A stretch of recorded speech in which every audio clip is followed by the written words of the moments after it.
This is Daily Armenia, ＳիվիլNeթ's daily news digest. Here's what's making headlines in Armenia today.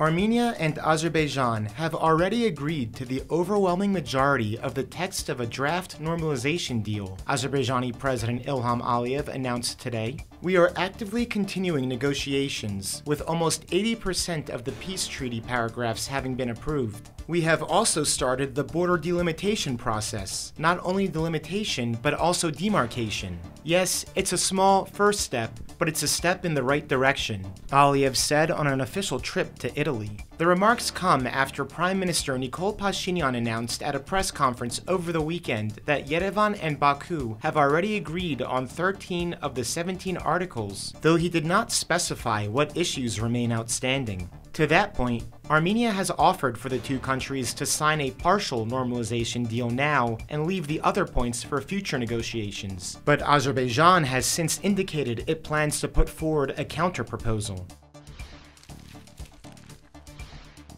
Iran's top diplomat said yesterday his country would not accept any threat to its neighbor's territorial integrity, calling changes to the borders in the region a red line for the Islamic Republic. Regional peace, security, and stability is not merely a preference, but a pillar of our national security, Foreign Minister Abbas Araghchi posted on the social platform X. For his part, Iran's ambassador to Armenia, Mehdi Sobhani, followed up on this today, saying, "The dreams that some have about Armenia under different names, including the so-called corridor, will not come true," according to the Sputnik Armenian news agency. This all comes after a string of other senior Iranian officials and semi-official news agencies have, in recent weeks, also expressed opposition to Russia's renewed insistence Armenia give Azerbaijan a corridor through its southernmost Syunik province. Last month, Russian Foreign Minister Sergei Lavrov accused Armenia of sabotaging normalization talks with Azerbaijan by refusing to cede an extraterritorial corridor, prompting a heated war of words between Yerevan and Moscow. Since the 2020 Nagorno-Karabakh war, Baku has repeatedly demanded Yerevan give it a corridor to link mainland Azerbaijan with the Nakhichevan exclave.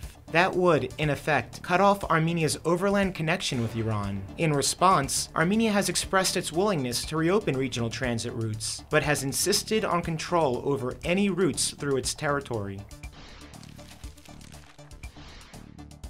The Armenian-Canadian entrepreneur and philanthropist Noubar Afeyan and his wife Anna launched a new initiative yesterday to build Armenia's resiliency and prosperity. The Afeyan Initiatives for Armenia leverages more than 2 decades of philanthropic efforts in Armenia by the Afeyan family and serves as the strategic and operational hub for its current and future development initiatives in Armenia, Afeyan Philanthropies said in a press release. Talar Kazanjan, who has previously served as executive director of the Armenian General Benevolent Union in Armenia, will serve as a new initiative's executive director. Immediate goals include addressing Armenia's development needs and working with organizations to implement solutions to pressing socioeconomic issues. Afeyan Philanthropies already fully or partially finances and implements a number of other programs in Armenia, including the Aurora Humanitarian Initiative, Fast Armenia Science and Technology Foundation, and the Future Armenian Project.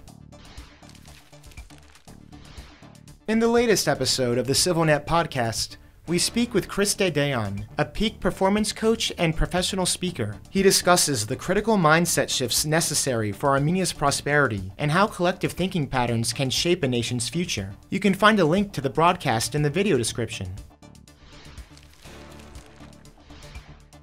And finally, the ＳivilNet number of the day is 2. That's the number of trips France's newly appointed Prime Minister, Michel Barnier, has made to Armenia in the past. His most recent visit took place in 2021, where he also traveled to Artsakh to see firsthand the aftermath of the 2020 war. Before that, Barnier visited Armenia in 1995, while serving as France's Minister Delegate for European Affairs. As Prime Minister, he is now France's second highest-ranking official after President Emmanuel Macron. And as always, please follow SivilNet for the latest news and independent reporting from our contributors on the ground here in Armenia.